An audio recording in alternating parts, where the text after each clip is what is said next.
Rendez-vous de midi, l'émission qui vous ressemble, l'émission au cœur de vos activités, l'émission qui se veut proche de vous. Quel plaisir de vous retrouver pour le compte de cette nouvelle saison. Et oui, la saison 5 de votre émission, le Rendez-vous de midi. Nouvelle saison, nouveau décor, vous l'auriez constaté, nouveaux horaires, oui, désormais. Retrouvez-nous du lundi au mercredi à partir de 12h. Nouveau challenge, mais aussi et surtout des innovations pour votre plaisir. Vous allez découvrir de nouveaux visages au fur et à mesure de cette aventure. J'espère que vous êtes prêts. Ça démarre.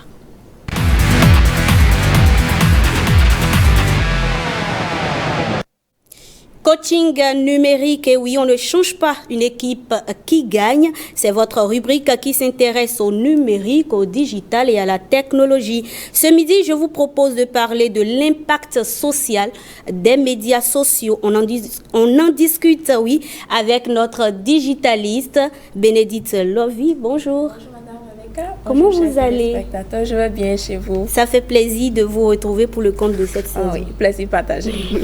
Alors, ce midi, on parle de l'impact des réseaux sociaux sur notre vie. Déjà, on va faire un petit sondage. Quelle place occupent aujourd'hui, selon vous, les réseaux sociaux dans notre vie? Les réseaux sociaux, en réalité, occupent aujourd'hui une place primordiale dans la vie de toute personne, déjà à partir de l'adolescence, ensuite les adultes et tout, parce que ça nous permet en fait d'avoir accès à l'actualité, de savoir tout ce qui se passe dans le monde, de voir les différentes offres d'emploi qu'il y a et tout, et même encore de vendre différents produits, différents services et tout. Je dirais que c'est au cœur en fait de nos vies, de nos activités aujourd'hui. Alors, quel rapport faites-vous entre le milieu professionnel et le milieu des réseaux sociaux? Est-ce que les deux vont de pair? Oui. Les deux vont de pair. Je dirais en fait qu'il y a un lien direct en réalité entre les réseaux sociaux et la vie professionnelle, même si beaucoup de gens disent, bon ouais, parfois ce que je montre sur les réseaux, ça c'est pas moi, faut vous approcher de moi pour connaître le vrai moi et tout. Voilà, oui, c'est une erreur parce que aujourd'hui en réalité, même si tu rencontres quelqu'un, tu lui dis juste ton nom, il n'a pas besoin de te demander, ah ouais, qu'est-ce que tu fais, tu habites où et tout, il va juste taper ton nom sur Google. Sur les moteurs de recherche, voilà, et savoir qui tu es réellement. Il sait qui tu es, il voit ce que tu fais sur tous tes réseaux, sur tes pages et tout, voilà. Et donc, même encore aujourd'hui, en réalité, pour avoir accès à des emplois donnés, en réalité, on appelle quelque chose en quête de moralité et tout. Et plusieurs personnes disent, bon voilà, je veux pas travailler pour quelqu'un après, donc personne n'a besoin de faire d'enquête de moralité sur moi. Mais non, c'est pas vrai parce que si tu veux être partenaire déjà même avec quelqu'un, genre partenaire d'affaires et tout, la personne va chercher qui tu es, tes antécédents, qu'est-ce que tu fais réellement en dehors de ce que tu lui as dit.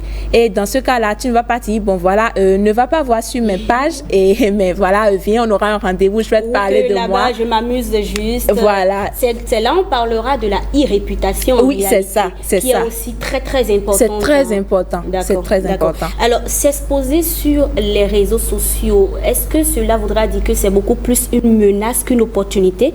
Ça va dans les deux sens, je dirais. Parce que déjà, quand on dit s'exposer, c'est en montrer trop, en fait. Genre, il y a des gens, bon voilà, ils sont allés manger aujourd'hui, ils vont faire statut, poster, ils sont sortis, ils vont faire statut, poster et tout. Alors que quand on l'utilise, en fait, de façon très bien, un peu comme, je suppose, quelqu'un qui aime faire du mannequinat, chaque jour, elle porte différents habits, elle prend différentes poses, elle poste et tout. Si un jour, en fait, en réalité, plusieurs personnes vont la remarquer via ses activités, via ce qu'elle fait, voilà. Et ça, c'est un avantage pour elle. Mais si on prend par exemple quelqu'un qui fait des publications genre complètement dépassées, des trucs, c'est pas, il parle de sujets... Il parle grossièrement voilà, aussi, grossièrement. Commente tout et n'importe quoi. C'est ça, commente tout et n'importe quoi, merci. Ça, ce n'est pas du tout bien en réalité parce que là, en fait, ça représente déjà une menace. Voilà, c'est un peu ça. Alors, à quelle fréquence devrait-on alors naviguer finalement? À quelle fréquence selon vous? Selon moi... Pour que cela n'ait pas d'impact négatif sur notre vie, à quel impact, à quelle fréquence pardon, oui. Pouvons-nous naviguer? Selon moi, en fait, on peut naviguer tout le temps, mais dans le bon sens en réalité. Genre, en fait, sur les réseaux, il faut s'attacher à quelque chose quelqu'un qui te connaît sur les réseaux, si tu navigues très bien, genre si tu ne parles que de choses qui te passionnent, si tu ne parles que de trucs professionnels et tout, la personne en fait a vraiment envie de te suivre. Si on prend par exemple quelqu'un qui aime tout le temps parler d'agriculture, tous ceux qui ont pour aspiration de devenir agronome et tout ça, ils vont se référer par rapport à sa page. S'abonner à sa page, voilà, et chercher à le rencontrer, voilà, et discuter, parler d'affaires et tout ça. D'accord. Alors, qu'est-ce qu'on peut retenir pour conclure? Pour conclure, on peut retenir que c'est une très bonne chose, les réseaux sociaux, ça nous permet de nous divertir et tout, mais on doit faire très attention au contenu que nous partageons en réalité, parce que les contenus que nous partageons sur les réseaux, ça définit qui nous sommes. Il n'y a pas de « je suis autre personne » en dehors des réseaux. Ce que tu montres... Je ne vous coupe pas, il y a ceux, par exemple, qui préfèrent avoir un compte personnel, vous voyez, juste avec son nom, et créent maintenant une page professionnelle et se disent que, bon, sur mon compte personnel, je peux dire tout, je peux même avoir un surnom là-bas, et sur mon compte professionnel, je suis sérieux. Non, ça ne marche pas comme ça parce qu'en réalité, sur le compte professionnel, ton nom est quand même là-bas. Forcément. Oui, voilà. On dit par exemple que bon, si Bénédicte est liée à l'ORTB, tout ce que Bénédicte partage en fait comme contenu, c'est un peu comme refléter l'image de l'ORTB. Tout à fait. Voilà, donc c'est pas vrai de dire bon voilà, sur mon compte personnel je peux dire tout ce que je veux parce que ce que tu dis c'est lié à ta vie professionnelle. Forcément. Oui, merci beaucoup Bénédicte Lovy. Lorsqu'on est conscient de son hyperconnexion, on peut trouver des astuces et réflexions pour limiter son temps sur les réseaux et le consacrer ainsi à des choses peut-être plus importantes et donc diversifiées. Bénédicte, merci beaucoup pour ces précisions. Je vous retrouve la semaine prochaine. Bel après-midi à vous. Merci, bon après-midi. Merci beaucoup. On installe à présent Tadagwe Valère Ronsou dans sa pousse.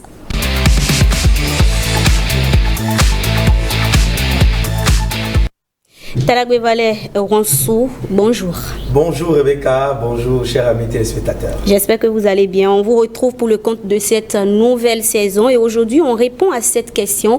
Comment récolter 2,5 plateaux d'œufs par jour?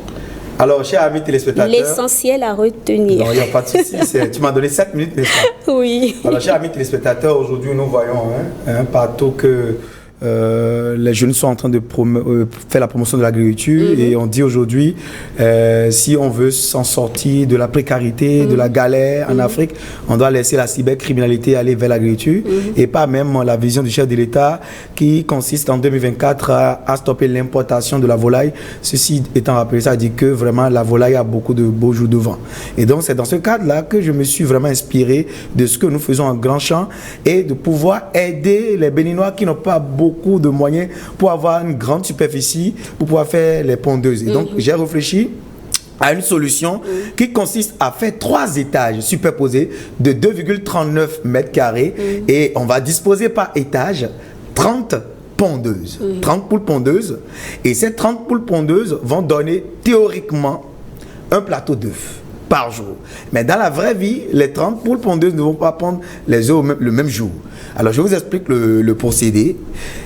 J'ai 3 niveaux et j'ai 30 poules pondeuses par niveau. Quand je fais par 3, ça fait 90 poules pondeuses.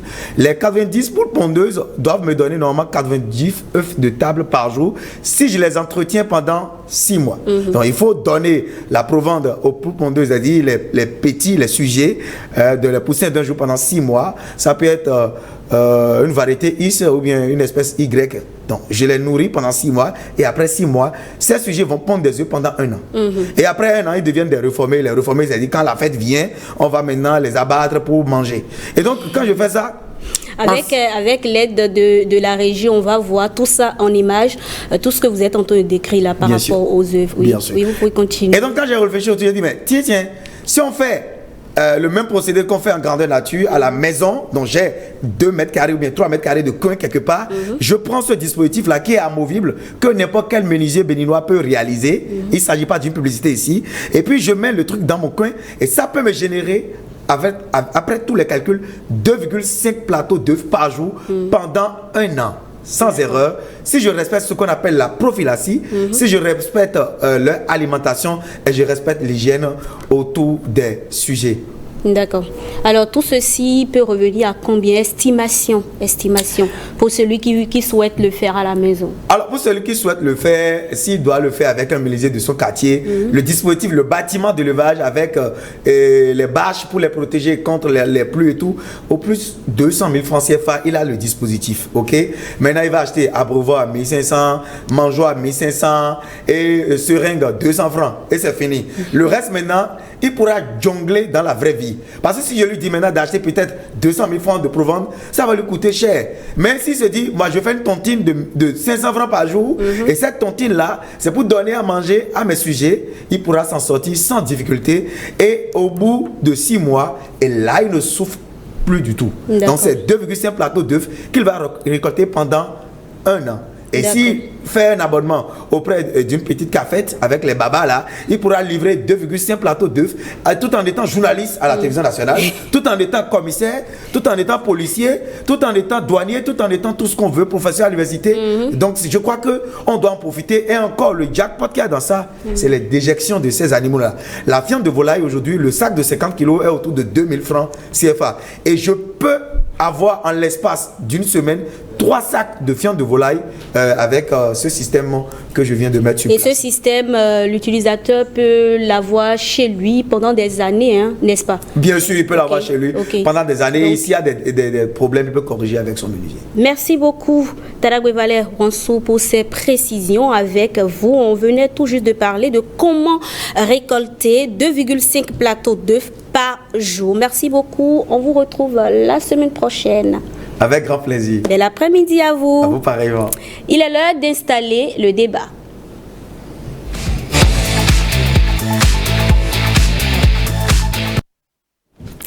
Durant la grossesse, il est normal de passer par toutes sortes d'émotions. Les changements d'humeur peuvent être rapides et fréquents. Certaines femmes enceintes connaissent de grands changements tout au long de leur grossesse, tandis que d'autres n'en vivent qu'au début. L'expérience de la grossesse est donc unique à chaque femme sur le plan des émotions. Grossesse, une gamme d'émotions pour le couple. Comment s'en sortir? Quelles sont les astuces pour surmonter cette épreuve ensemble? On en parle ce midi avec mes invités. Fenou Apovor, conseillère matrimoniale et la maman du RDVM. Bonjour. Bonjour. Quel plaisir de vous retrouver pour le compte de cette nouvelle saison qui démarre. Le plaisir est partagé. Et à vos côtés, Marius Olivier de Montaguer, vous êtes président d'ONG, c'est bien ça? C'est bien ça. Merci pour la présence. Merci. Et en face de vous, Loïs Sedjo Akodjetin qui nous rejoint pour le compte de cette nouvelle saison. Elle est une jeune maman, donc forcément son expérience compte aussi. Loïs, bonjour. Bonjour Rebecca. Ah, mais pourquoi elle est timide comme ça? Bonjour Rebecca. Merci. Et mon dernier invité du jour, Chabidjima Agbedjo. J'espère que j'ai bien prononcé. Vous êtes promoteur d'entreprise. Bonjour et merci d'être avec nous sur le plateau ce midi. Alors, mesdames, messieurs, vous avez tous une chose en commun sur ce plateau, c'est que vous êtes père et mère, n'est-ce pas? Je ne me trompe pas. Ok. Alors, Loïs, on va commencer par vous, puisque vous êtes jeune maman. Ça fait combien de temps à peu près? 3 mois. 3 mois. Comment est-ce que ça s'est passé? Comment avez-vous vécu ce moment-là? Alors, le moment de la grossesse, la période de la grossesse, c'est une période magnifique parce qu'on attend un bébé. C'est magnifique, c'est génial. Mais en même temps, il y a beaucoup de changements qui surviennent à cette période-là. C'est-à-dire mon expérience personnelle, moi par exemple, je n'étais vraiment plus la même personne que j'étais. Mais pas la même personne, c'est émotionnellement? Oui, émotionnellement, physiquement et je vais même dire dans ma garde-robe. J'ai dû carrément changer beaucoup de choses. Ok. Mais en gros, c'était un bon moment, n'est-ce pas? Oui, en gros, c'était un bon moment. Madame Apovo, comment est-ce que vous avez vécu tous vos moments de grossesse, sachant très bien que chaque grossesse est unique? Merci beaucoup. Rien que de beaux souvenirs. Combien de fois maman déjà? J'ai été 3 fois maman. Ok, d'accord. Félicitations. Alors, comment est-ce que ça s'est déroulé, ces 3 grossesses? Comment est-ce que vous les avez vécues? Chaque grossesse avec son moment unique. J'ai eu 2 garçons, une fille.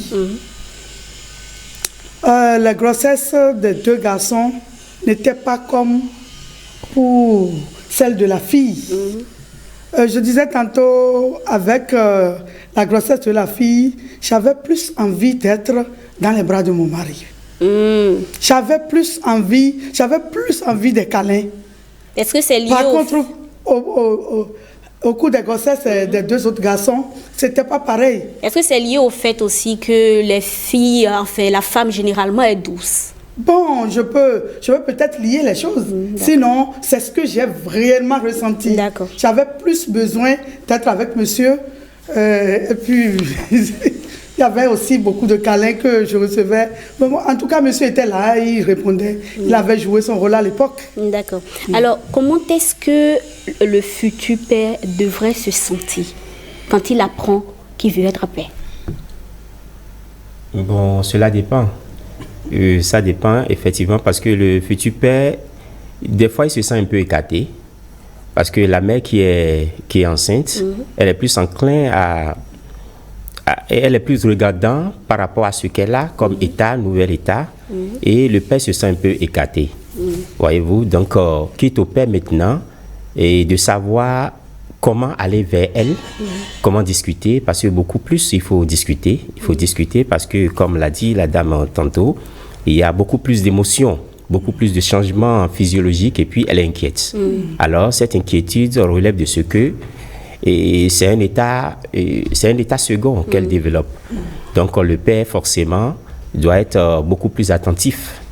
Et certes à l'intérieur, mais doit beaucoup plus courir parce que c'est pour cela que j'ai dit c'est un peu des 2 côtés. Il court pour pouvoir chercher de quoi quand même nourrir la famille, de quoi quand même subvenir aux besoins du futur bébé qui va naître.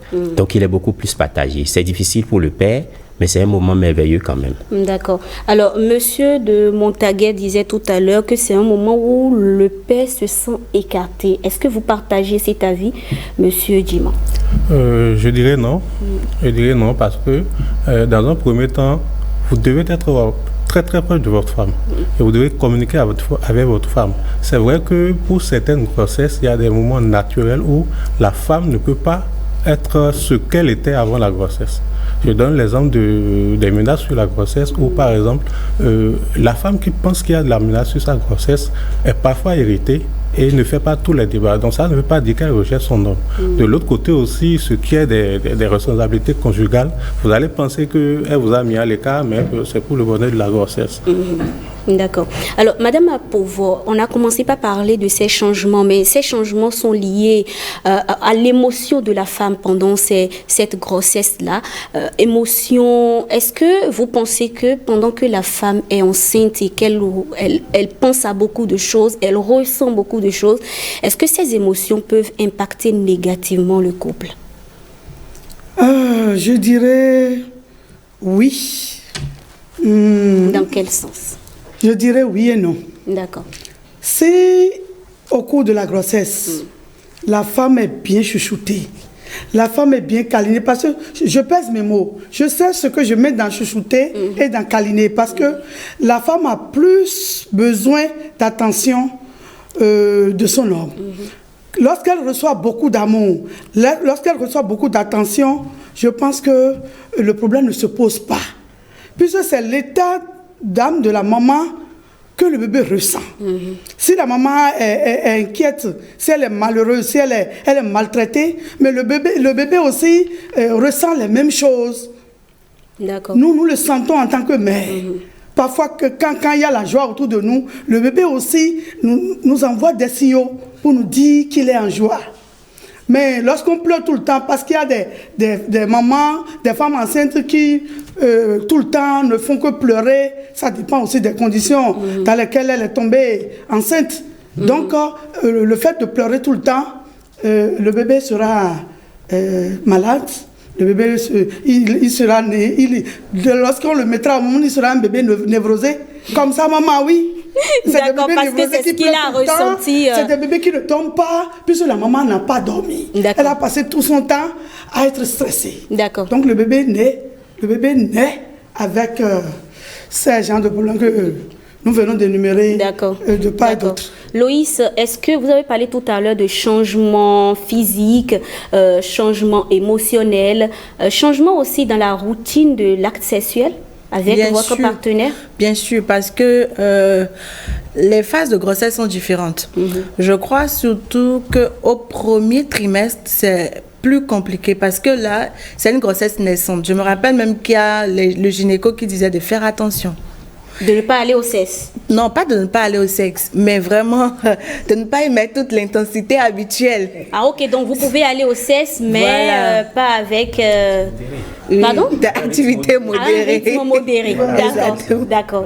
Alors, messieurs, est-ce que vous êtes d'accord, pendant que la femme tombe enceinte et qu'elle n'arrive plus réellement à vous satisfaire comme cela se doit, est-ce que ce n'est pas le moment pour vous, messieurs, d'aller voir ailleurs? Monsieur de Montaguer, très rapidement.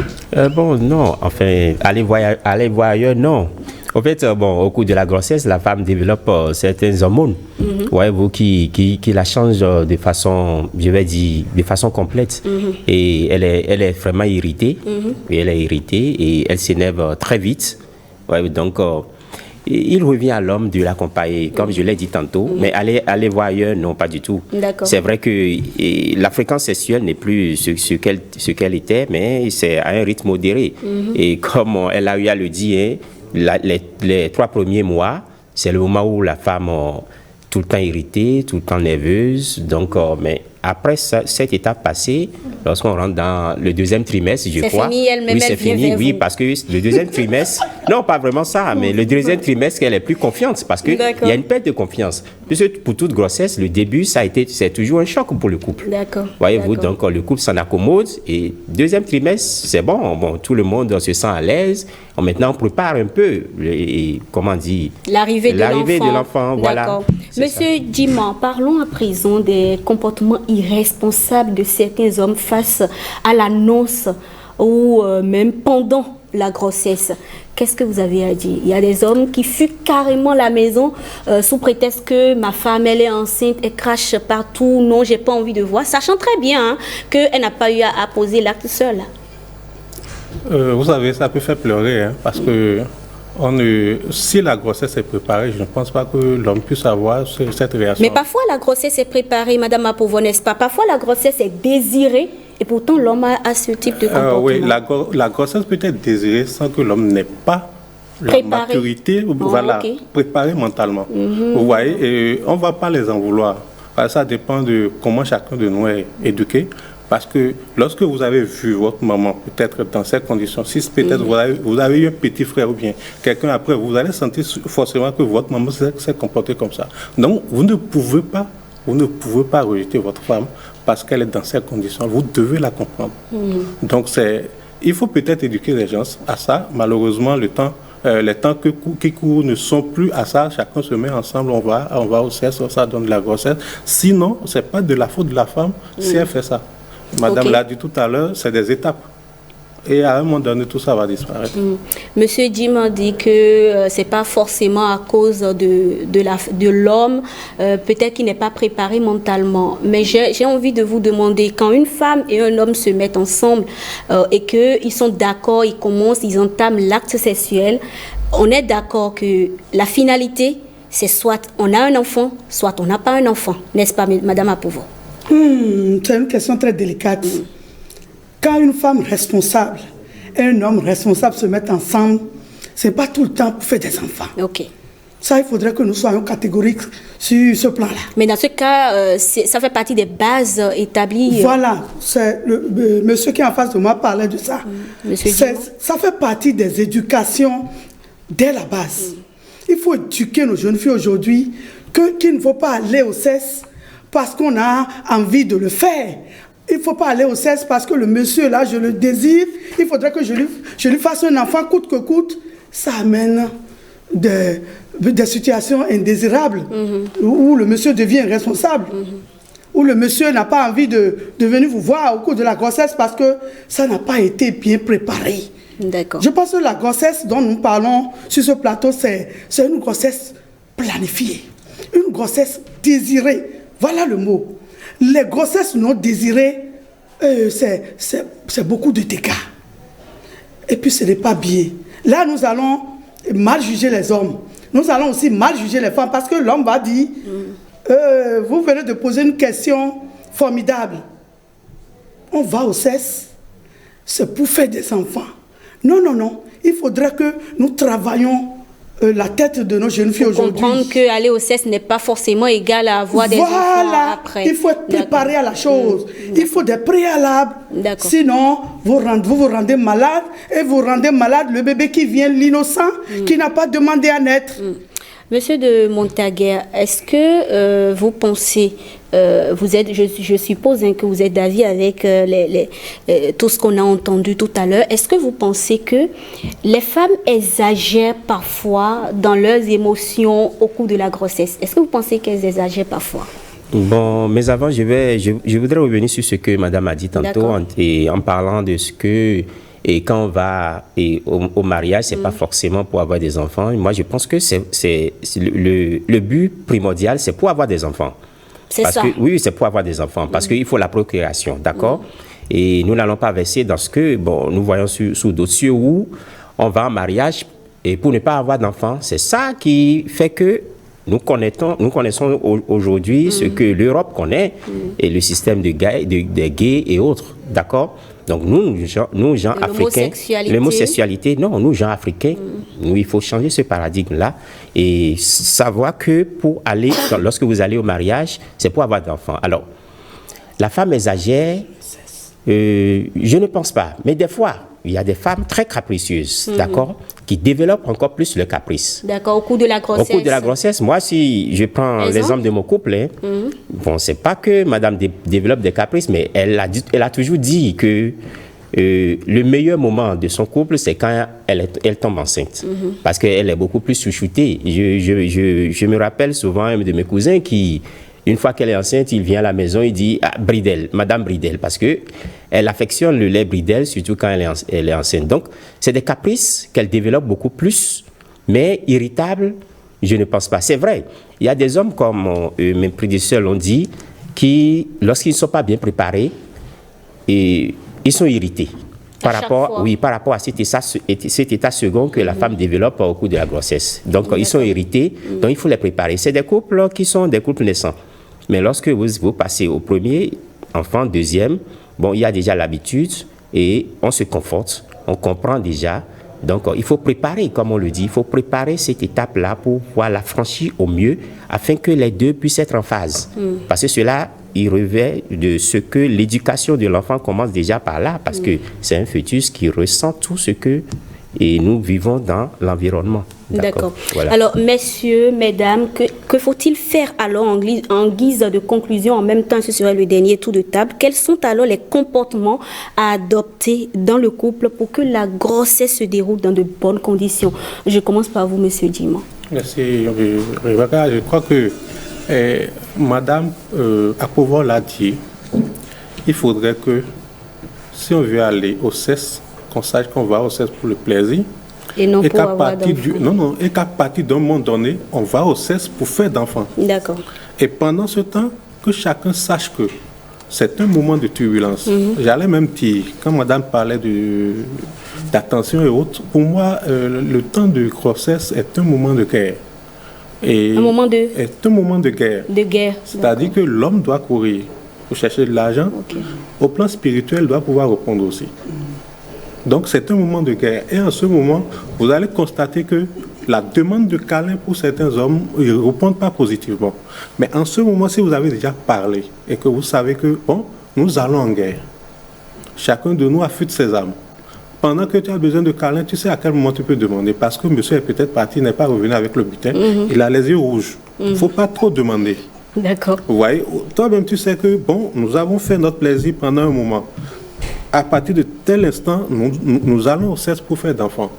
Alors, quand je vais voir madame en train de cracher, je suis prêt. D'accord. Donc, il faut se préparer. Le changement morphologique aussi, je suis prêt. D'accord. Madame qui n'arrive plus à se pomader, je suis prêt. Madame qui... D'accord, Loïs, tu as quelque chose à ajouter? Oui, je vais ajouter que la grossesse est un moment de guerre, comme il a dit. Il faut s'apprêter parce que la femme, elle devient fragile spirituellement.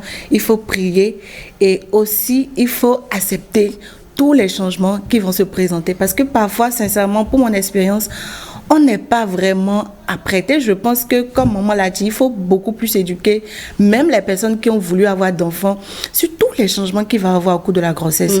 Et dans beaucoup de domaines, il y a tellement de choses à dire, mais je vais m'arrêter là. Merci. Madame Apova, très rapidement.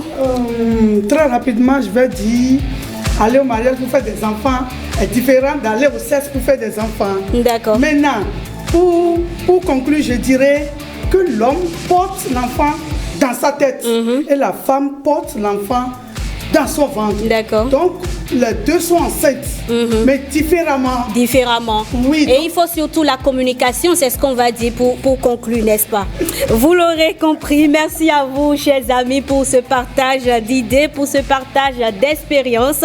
Vous l'aurez compris, la grossesse n'est pas un long fleuve tranquille. La grossesse peut bouleverser la vie d'un couple. La communication est sans doute la clé pour maintenir l'équilibre au sein du couple. Merci à vous, chers téléspectateurs, pour votre fidélité à cette émission, votre émission, le rendez-vous de midi. Prochain rendez-vous demain à 12h. En attendant, prenez soin de vous. Bye bye.